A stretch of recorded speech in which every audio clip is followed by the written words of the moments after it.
संवैधानिक संस्थाओं में क्या करते हैं ये, सीबीआई के अंदर उसके डायरेक्टर ने कहना नहीं माना, आधी रात के बाद उसको उठा दिया। आपने कभी सुना है कि सीबीआई पे पुलिस का छापा? पुलिस पे छापा तो सीबीआई डालती रहती है, परंतु इस राज्य में तो सब उल्टा होता है। पुलिस ने सीबीआई पे छापा डाल दिया। सुप्रीम कोर्ट में क्या हुआ? भरी जनता के सामने 4 जजों ने कहा कि इस राज्य में कुछ ठीक नहीं चल रहा है, सुप्रीम कोर्ट में ठीक नहीं चल रहा है, जनता वालों जाग जाओ। ये सुप्रीम कोर्ट के 4 जजों ने जनता के सामने कहा। रिजर्व बैंक में क्या हो रहा है? ये गवर्नर कहना नहीं मानते। नोटबंदी के टाइम रघुराम राजन ने कहना नहीं माना, उसको तंग किया गया, इस्तीफा देके चला गया। उर्जित पटेल आया, उसने कहना नहीं माना, उसको तंग किया, वो भी इस्तीफा देके चला गया। और अब एक शक्तिकांत दास नाम का कोई आया है, उसको अर्थशास्त्र से कोई मतलब नहीं, वो इतिहास का छात्र रहा। इतिहास वाले छात्र से कुछ भी करा लो कि उनको पता नहीं अर्थशास्त्र का। ईडी का कितना दुरुपयोग करते हैं।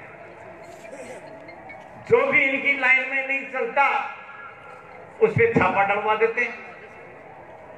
आज तक विरोधी दल के नेताओं और उनके कार्यकर्ताओं पे ईडी ने छापा डाला है, भारतीय जनता पार्टी के किसी एक भी आदमी पे छापा नहीं डाला। ऐसी इनकी सरकार है। तो भाइयों, मेरा आपसे आग्रह है कि सीकर के लिए हमको बहुत ही योग्य, कर्मठ और परिश्रमी उम्मीदवार श्री सुभाष जी महरिया मिले हैं। उनको भारी मत से जिताओ और इनको लोकसभा में भेजो, जिससे कि राहुल गांधी हमारे प्रधानमंत्री बन जाए। हमारा लक्ष्य लोकसभा में होना चाहिए और राहुल गांधी जी को प्रधानमंत्री बनाने का लक्ष्य होगा, तभी जाके देश में अराजकता समाप्त होगी। आपने मुझे बुलाया, मान सम्मान दिया, उसके लिए मैं बहुत बहुत आभारी हूं। जय हिंद, जय कांग्रेस।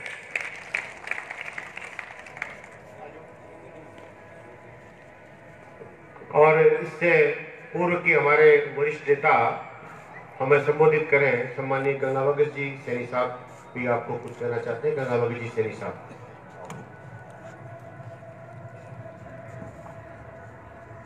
माननीय सम्मानित मंच, बुजुर्गों और नौजवानों और कार्यकर्ता कांग्रेस का और पदाधिकारी, मैं तो आपने सबने एक निवेदन करूं कि बार बार की बातों से कभी नहीं मारते। समाज में एक ही आदमी कहा कि मैं थोड़ी नियुक्त कर दिया, मैं प्रेम जी पहली भाषण देगा, मैं उनको आपने भी मन में आएगी थोड़ी। बार बार बात करता रहे कि भाई बिको ध्यान रखूँ, बिको ध्यान रखूँ। ध्यान अपन दो ही रखना है, एक तो घर घर जा वोट काट लूँ, एक बूथ को ध्यान रखूँ। या बातों को ध्यान रखो ना, जरा आप जीत छा और सुबह के चोखा वोटा जितार भेजो। 18 अच्छो सीकर को जो है ना जिला दो, वो नाम होनो है, वो हो बड़े है, मेहनत करछो और वो नाम। मैं तो एक मारवाड़ी में जरूर थोड़ी छोटी सी बात कर दूँ कि एक छोटा कस्बा गाँव हो, जिसके मैंने से हरिद्वार दारिया, हरिद्वार से दारिया आ जाना एक डोकरी माही, अभी का एक लड़को और एक लड़का की भूल। वो तो से हरिद्वार दारिया में डोकरी माँ नचगी, बोले मैं तो कौन जाऊँ। गाँव का से मुझे बोला माजी थे चालो, बोले मैं तो कौन चालू। बोले तू कौन चालो, बोले मेरे भैंस धारा चली जाए, भैंस को मैं दूध काटू ना, अब इन्हें देखो नहीं, और मैं काटू ना काटू नहीं तो धारा चली जाए। तो ये बीजेपी को ध्यान रखो ना, विरोधी दल को केकरा कोई ऊँचू नहीं है, आओ कोई धर्म ठिकाना नहीं है, आपको तो बिल्कुल ध्यान रखना चाहिए था ना एक ही बात को। एक तो बूथ पर को नहीं करना, अरे एक बूथ के ऊपर अपना वोट ले जाए गिरावट साझेदार, अरे की बात रखे मन में कि भाई ध्यान वो रहना चाहिए कि उप चूक नहीं हो जाए। कहीं मैं टूर्नामेंट करा दी, हमें एक खासियत था क्यों है जाने कांग्रेस कौन जाने है जाने बेईमानी की बात की बदमाशी आते चल रहे पर डोकरी ने कहे भाई माजी चलो माजी बोली भैया मैं तो कौन जाऊँ बोले तू कौन जाए बोले मेरी बहन धारा चली जाए बोले आप रात में तो दूर चला चाल जा और 2 खड़े दूर लेती तेरा बेटा है वो बोले बोला ठीक है डोकरी रात में तो भैंस ने दूधी और रात में बड़े चले गया और द्वार नावाना और दुनिया में बेटा और वो उठा जो भैंस के करने गया हुआ कटावनी दे रहे 4 बजे भी गए बोबा का हाथ लगाया और वह भैंस उठेगी वह 2-3 मिनट उठेगी 2-3 मिनट दियो को नहीं ना बोले एक काम करेगी वो मोटे आड़ बोले क्यों बोले आपने ने मोकली चलाए तू खूब डपट से दुबई की गादी फाटी जरा दूध दे देती अन तो दूध काट लो है विजय चला और क्यों कौन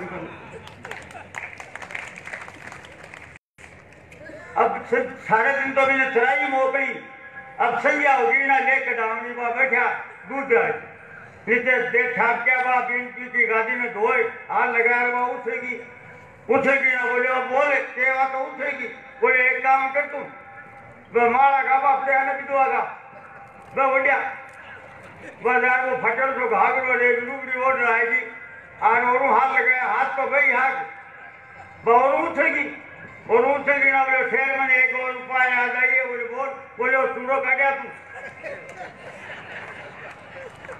बाजार चूड़ो काटे और चूड़ो काट भाई हाथ के मान में लगाया हाथ दादी का हाथ लगाया उठली भैंस उठली बोले मैंने एक उपाय याद आएगी बोले बोल वो बुढ़ा का आगा ने खड़े और हाथ जोड़ बोले आप माई है दे दे आपकी लुगाई मिलती बोले माई है दूध दे दे भैंस ने बोले लुगाई बोली रे बाप कना रात खुटिया पहली तो मैंने विधवा का गाबा फिरा दिया और पछे विधवा को चूड़ो फिरा दियो वो कढ़ा दियो मेरो चूड़ो और पछे मैं माँ बना ली बात से लागी तेरा दूध कहता हूँ को ध्यान रखना खाली दूध काटवा का करती है बाकी काम करवाओ काम को नहीं बाकी ऐसी बातें बताई बात दूध सही है लेकिन अपन ध्यान एक ही रखूं एक तो दूध को एक मोला में वोट काटवा को जय भारत माता की।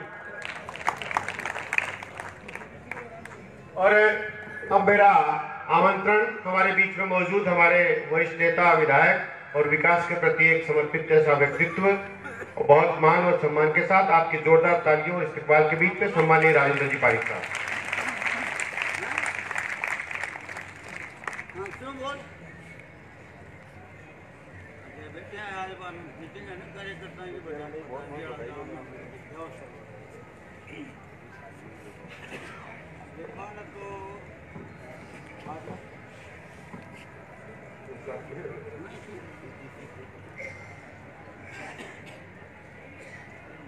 हमारे लाडले सांसद प्रतिनिधि सुभाष जी मेरिया साहब, हमारे जिले के अध्यक्ष आदरणीय नाथ साहब,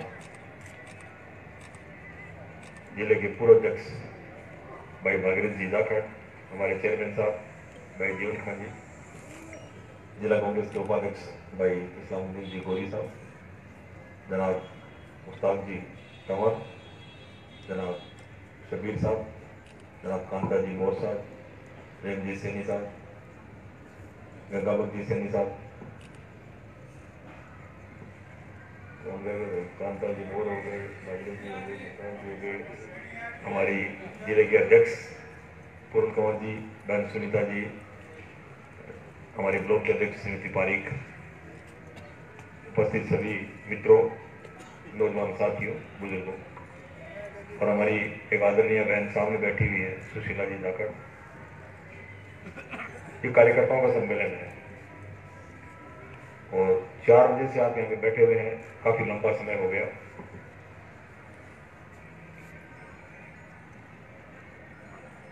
अभी कुछ ही माह पूर्व विधानसभा का चुनाव हुआ और आप सब लोगों की शुभकामनाओं से, आशीर्वाद से आपका ये साथी विधायक बन करके और आपके बीच में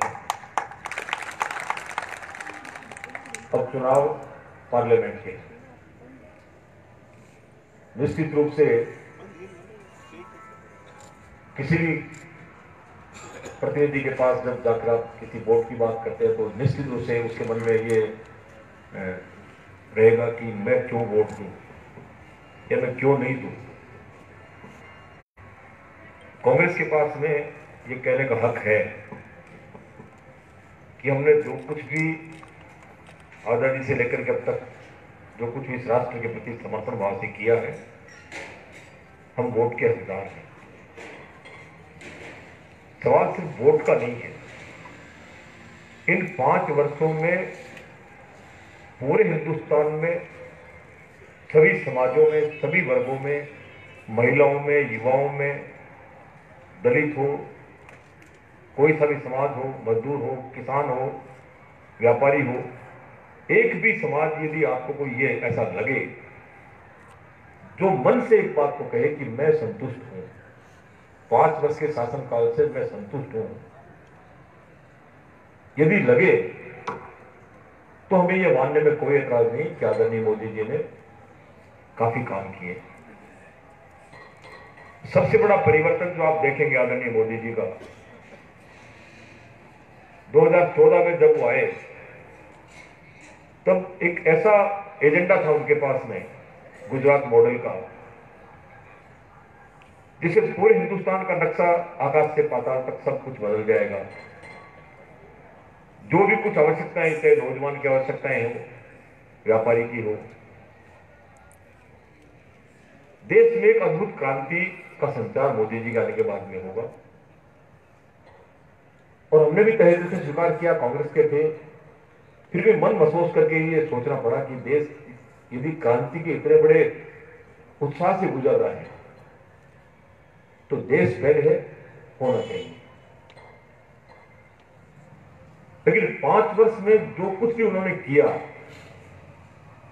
उससे मन में एक शंका ये उत्पन्न हो गई कि देश की ये प्रजातांत्रिक संस्थाएं कैसे बचेगी। देश की संवैधानिक संस्थाएं जिनको बनाने में हमारे उन नेताओं ने दिन रात एक किए, ये हमारे देश की छाती है। देश सुरक्षित तब है जब हमारे देश की प्रजातांत्रिक संस्थाएं महफूज हैं। आज सबसे बड़ा खतरा प्रजातंत्र को है। कहीं से सबूत मांगने की जरूरत नहीं। आदरणीय अडवाणी जी ने, सुभाष जी अभी 3 दिन पहले जो ब्लॉग आदरणीय अडवाणी जी का द्वारा है, उन्होंने अप्रत्यक्ष रूप से या प्रत्यक्ष रूप से वर्तमान जो व्यवस्था है आदरणीय नरेंद्र मोदी और आदरणीय अमित शाह की, उसने सटीक बात कही है। हम अपने विरोधियों को राष्ट्रद्रोही नहीं मानते। हमारे विरोधी हैं, पक्ष और विपक्ष 2 होते हैं। जो भी हमारे विरोधी हैं, हमारी विचारधारा से विपरीत के लोग हैं, वो हमारे विरोधी हैं, दुश्मन नहीं है। वो राष्ट्रद्रोही तो कतई नहीं है। हमने सम्मान किया है उनका। आज पहला मौका है जब 5 वर्षों में राष्ट्र के उन नेताओं के बारे में, आदरणीय जवाहरलाल जी नेहरू जिन्होंने इस राष्ट्र का निर्माण किया, आदरणीय स्वर्गीय प्रधानमंत्री इंदिरा गांधी जिन्होंने इस देश को एक पहचान दी, बीजेपी के कद्दावर नेता हमारे पूर्व प्रधानमंत्री आदरणीय अटल बिहारी वाजपेयी जी को देवी कहकर के संबोधित करना पड़ा, आदरणीय राजीव जी जिन्हें भारत रत्न से नवाजा गया, जिन्होंने देश को 21वीं सदी में ले जाने का स्वप्न देखा, और न केवल स्वप्न देखा बल्कि 21वीं सदी में जाने की एक रूपरेखा, एक पगडंडी उन्होंने बनाई। आज जिस पगडंडी में हम चल रहे हैं, आज जिस मोबाइल से हम इतना एडवांस की बात कर रहे हैं, जिस आईटी की सेक्टर में आज हम इतने एडवांस हैं, पूरी दुनिया में आज आईटी के माध्यम से हमारे देश के नौजवानों का कब्जा है। प्राइम मिनिस्टर ओबामा को यह कहना पड़ा कि अमेरिकन अभी भी तेज जाओ, हिंदुस्तान का नौजवान आ रहा है। ये तब मुमकिन हुआ जब राजीव जी ने एक स्वप्न देखा। आज भले नौजवान कुछ भी सोचता होगा, उस नौजवान को ये समझना पड़ेगा कि ये हक दिया किसने। जिस नौजवान को 18 साल की उम्र में हम शादी योग्य भी नहीं मानते। राजीव जी का सोच था कि देश का नौजवान भले शादी के योग्य नहीं हो, लेकिन देश का नौजवान 18 साल की उम्र में कुछ स्वप्न देखता है, उसको कैसा हिंदुस्तान चाहिए वो ये महसूस करता है, किस तरह की शासन व्यवस्था चाहिए वो ये महसूस करता है, उसको वोट का अधिकार दिया। आज मोदी जी फूले आप इसलिए नहीं समा रहे हो, नौजवानों को आप इसलिए बरगला पा रहे हो कि राजीव जी ने इस देश के 18 साल के नौजवान को वोट का अधिकार दिया।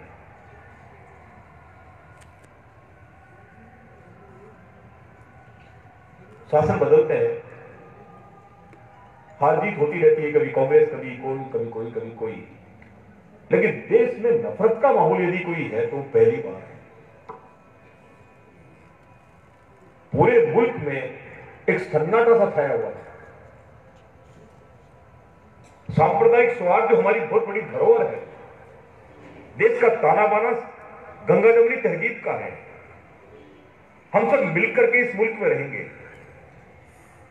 इस देश में किसी भी पार्टी का यदि कोई प्राइम मिनिस्टर रहा है तो इस देश के डेवलपमेंट में उसका हाथ है।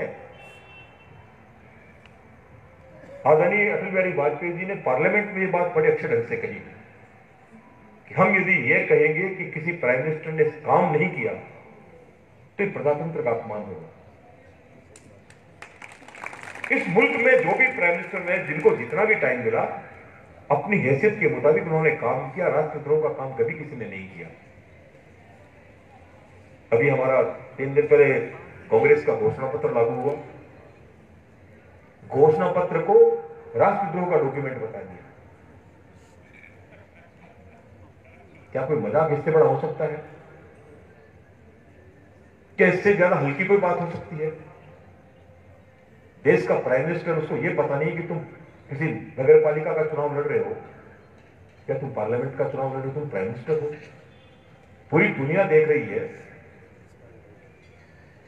आप इससे अंदाजा लगाइए डेमोक्रेसी की। आपको टीवी पे देखते हुए नमो टीवी चल रहा है, जितने भी चैनल्स हैं उसके लिए आपको निश्चित फीस देनी पड़ती है। आपको ऑप्शन देना पड़ता है कि मुझे कौन सा चैनल देखना है, उसके लिए आपको पैसे देने पड़ते हैं।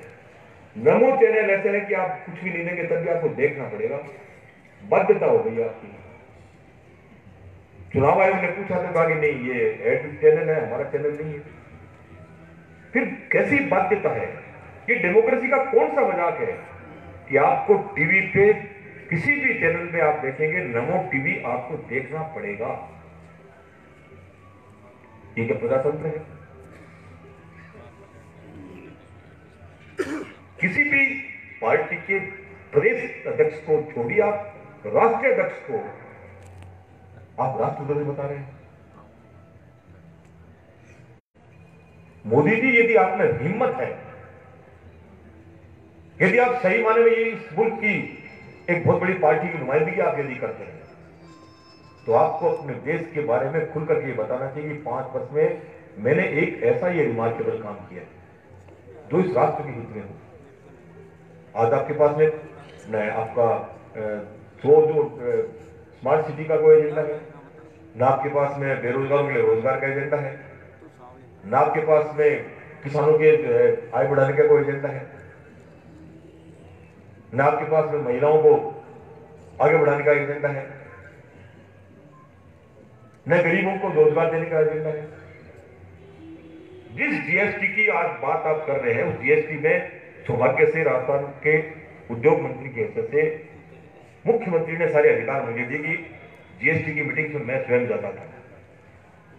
जीएसटी की जो मीटिंग्स में जाता था तो उस वक्त यदि सबसे ज्यादा विरोध किसी ने किया तो नरेंद्र मोदी के फाइनेंस मिनिस्टर सौरभ पटेल ने किया, और ये कहकर के विरोध किया कि ये यदि लागू हो जाएगी तो हमारी स्टेट की ऑटोनॉमी खत्म हो जाएगी, हमारी स्टेट का संप्रभुता खत्म हो जाएगी। स्टेट की संप्रभुता, हम बात भारत की संप्रभुता की कर रहे हैं, वो स्टेट की संप्रभुता की बात कर रहे थे। आधार कार्ड की बात करें, आधार का विरोध कर रहे थे। फिर उसी जीएसटी को, उसी आधार को उन्होंने पार्लियामेंट में सेलिब्रेट किया। रात के 12 बजे जीएसटी का मॉडल लागू किया, वो भी इतना डिफेक्टिव। यहां यदि कोई व्यापारी है तो मैं कहना चाहता हूं राहुल गांधी ने स्पष्ट रूप से यह कहा है कि हम इस जीएसटी मॉडल को बदलेंगे, सरल और एक टैक्स का मॉडल हम लागू करेंगे ताकि व्यापारी सुकून से रह सकें। एक व्यापारी को इस कदर परेशानी का सामना करना पड़ रहा है कि व्यापारी है उसी को पता है। आज मीडिया के आप हालत देख रहे हैं, जिस किसी चैनल को आप देखेंगे सिर्फ और सिर्फ नरेंद्र मोदी का प्रचार करने में लगा हुआ है।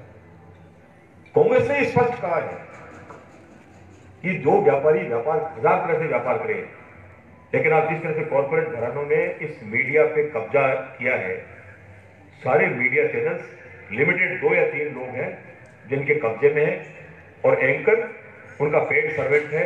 आज जो एंकरिंग का काम नहीं कर रहा है वो सिर्फ उतना ही कर रहा है कि जितनी चाबी भरी राम ने उतना चला खिलौना। जितनी चाबी सेठ जी भर के भेजते हैं एंकर उतनी ही बात बोल पाता है। यही पत्रकारिता है। हम अधिकार के साथ ये बात कहने को तैयार हैं कि कांग्रेस ने जब भी कोई बात कही भुलावे में नहीं रखा। नरेंद्र मोदी और अमित शाह ने जो अपने रोजमर्रा की जो अपनी स्पीचेज में जो बातें कही, startup India, stand up India, make in India, स्वच्छ भारत और उज्ज्वला योजना, पता नहीं कितनी बातें की, सारी बातें याद रखना मुश्किल है। लेकिन कांग्रेस ने भले लिमिटेड बात कही हो, स्पष्ट रूप में बात कही कि हम 100 दिन का रोजगार देंगे, आवश्यक रूप से देंगे। ये अधिकार दिया रोजगार, शिक्षा का अधिकार दिया, खाद्य सुरक्षा का अधिकार दिया। मैं स्वयं था उस मीटिंग में, गया था जब आदरणीय सोनिया जी बाड़मेर आई। केन एनर्जी का जो टेक ओवर था, अनिल अंबानी ने, वेदांता ने टेक ओवर किया था, और वहां पे आपके पेट्रोलियम की फाउंडेशन का वो सेलिब्रेशन। आदरणीय सोनिया जी ने कहा कि मुझे तकलीफ होती है जब मैंने सुप्रीम कोर्ट के रूप में, जब एक अपील के रूप में जब मुझे इस बात का महसूस हुआ, हजारों टन अनाज हमारा सड़ गया, मुझे इस बात की तकलीफ हुई। जिस देश के प्रधानमंत्री के एक आह्वान पे देश के किसान ने धरती का सीना चीर करके इतना अनाज पैदा कर दिया, ये नौजवान जो है उनको पता नहीं कि कैसा गेहूं होता था। मुझे पता है, लाल रंग का गेहूं होता था, जिसको धुल के खाना पड़ता था। आज इतना अनाज पैदा कर दिया कि हम नहीं पूरी दुनिया को अनाज खिला सकते हैं। तब सोनिया जी को कहना पड़ा कि मेरे इस देश में भूखा उठेगा, भूखा सोएगा नहीं कोई, और एक ही अनाज किया। इस तकलीफ को महसूस वो करता है जिसने तकलीफ देखी हो। मोदी जी ने तकलीफ देखी नहीं, आज इस पीड़ा को महसूस किया, तो राहुल जी को कहना पड़ा न्याय के माध्यम से, न्याय योजना के माध्यम से, कि सुनिश्चित करेंगे कि कम से कम मजदूरी 12,000 रुपए हो। महीने के एक आदमी की 12,000 रुपए की तनख्वाह हो। 5 करोड़ लोगों के, 5 करोड़ परिवारों को उन्होंने चिन्हित किया। जो सबसे गरीब है, जो निचली पायदान पर है, उनको चिन्हित किया। उन 5 करोड़ परिवारों के 25 करोड़ लोगों को 72,000 रुपए सालाना उनके खाते में जमा करके अपने इस वादे को पूरा करेंगे कि 12,000 रुपए माहवार उसकी इनकम होनी चाहिए। कोई सोच सकता है इस बात? जमानी जमा खर्च नहीं किया, न केवल हिंदुस्तान के बल्कि विश्व के जो श्रेष्ठतम इकोनॉमिस्ट हैं उनसे सलाह मशवरा करके, उनसे उनकी राय से ये सारा काम किया। आज सब जानते हैं इस बात को कि देश इकोनॉमी कृषि पे आधारित है। देश का 60-70% जो आबादी जो है वो आज कृषि पे निर्भर कर रही है। कितने परसेंट है हमारी इंडस्ट्रियल ग्रोथ? उसके लिए अलग से कृषि का बजट अलग से रखा जाएगा ताकि ये रोजमर्रा की जो परेशानी हमारे सामने है ये नहीं हो। तो आज खासतौर से नौजवान के समक्ष एक बात मैं निश्चित रूप से रखना चाहता हूं। अपने जान की बाजी लगा दी तब जाकर के मुल्क आजाद हुआ। इनको पता नहीं कि मुल्क आजाद कैसे हुआ, इसलिए देश के बारे में इनकी कोई बस रटी रटाई बातें हैं। देश उसमें भी देश है, उसमें भी दल है। आज बीजेपी की बात कोई नहीं करता, सिर्फ बात मोदी की बात करते हैं। जो कुछ है सो नरेंद्र मोदी है। देश में शासन 2.5% लोग करते हैं, 1.5 तो पूरा ही नहीं मानते, 1.5 तो आधा मानते हैं। नरेंद्र मोदी, अमित शाह और आधा जेटली, 2.5 लोग जो है देश का शासन चला रहे हैं। देश का शासन 2.5 लोगों से नहीं करता। डेमोक्रेसी में हर आदमी की वॉइस होती है, और हर वो आदमी की वॉइस होगी तभी देश जो है आगे बढ़ेगा, देश तभी जो है तरक्की करेगा। मैं एक बात कांग्रेस का नुमाइंदा होने के साथ गर्व के साथ कह सकता हूं, लगे मैंने ये कर दिया, मैंने ये कर दिया, मैंने कहा भाई आपने क्या कर दिया? जो कुछ भी 10 करोड़ रुपए में लेके गया था वो भी पूरे नहीं लगे, बबूल वैसे के वैसे खड़े हुए हैं। तो मैंने डीएफओ को प्रेरणा दे दी, तो बड़ा अजीब लगा। प्रेरणा से पेड़ थोड़ी उगेंगे, सांसद मोटे पैसे दीजिए, पेड़ों के पैसे लगते हैं, ऐसे पेड़ नहीं लगते। कि क्यों दूं आपके कहने से? मैं मेरे से कहने से मध्य अपने आप दे दे, बदले मेरे कहने से। ये कांता जी मोर बैठे हुए हैं, 100 उड़ाई थी इन्होंने, मैं तो कह रहा हूं 100 तो लाओ अपनी वापस। दिल्ली से झुंझुनू लेके मैंने उनसे पूछा अनिल जी क्या आप दे रहे पैसा? कि भाई क्यों दूं मैं पैसा? तब फिर मैंने सावरमल जी को कहा, फिर कांता जी को कहा, कांता जी अपने पिताजी को समझाइए, सीकर आवश्यक रूप से मेडिकल कॉलेज बनना चाहिए, सीकर में पोटेंशियल है, पिताजी को समझाइए।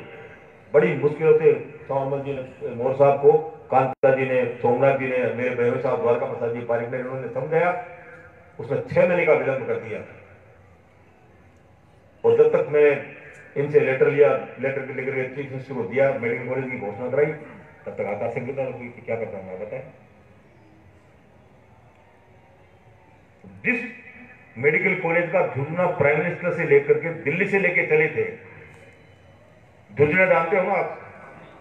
झुंझुनू में कलवारी जो है, मैंने ये किया कर रहे थे, उस स्मृति वन पे जयपुर के बेस्ट जो कंसल्टेंट हैं उनको लगा करके जो स्कीम बना रहा हूं, 50,000 पेड़ लगेंगे उसमें, और पेड़ बबूल के नहीं लगेंगे, अच्छे पेड़ लगेंगे जिनकी कीमत 1,000 रुपए करीब होगी, विद गारंटी। उनको जो है ठेका लेकर के सारे पेड़ लगेंगे, पेड़ की हाइट भी 20 फीट की होगी। इस तरह की परिकल्पना होगी तब काम होता है। इसलिए मेरा आपसे आग्रह है, मुझे साथी चाहिए काम करने के लिए। विजन बहुत है, रात दिन जो है थकता नहीं है दिमाग, खूब सोचता रहता है सीकर में किस तरह से क्या मैं ज्यादा से ज्यादा करूं, लेकिन साथी चाहिए, ये अकेले का काम नहीं है। और ताकत अकेले व्यक्ति में नहीं होती, ताकत संगठन में होती है। अपने सारे साथियों को एक इंडिविजुअल बूथ पे 20-20, 30-30, 50-50 की जिम्मेदारी आप लेकर के, मैक्सिमम जो है 800-900 वोट होते हैं। यदि आप 20 आदमी ये तय कर लें कि हमको इंडिविजुअल एक वोटर से हमको मिलना है, तो भले आपको चुनाव आयोग पर्चियां बंटवाता है, लेकिन उनसे यदि आप इंडिविजुअल मिल लेंगे तो यकीनन एक बूथ पे जो विधानसभा के चुनाव में जो आपको वोट डले, उनसे इजाफा करते हुए यदि आप 20-20 वोट भी एक बूथ पे आप एक्स्ट्रा डलवाएंगे,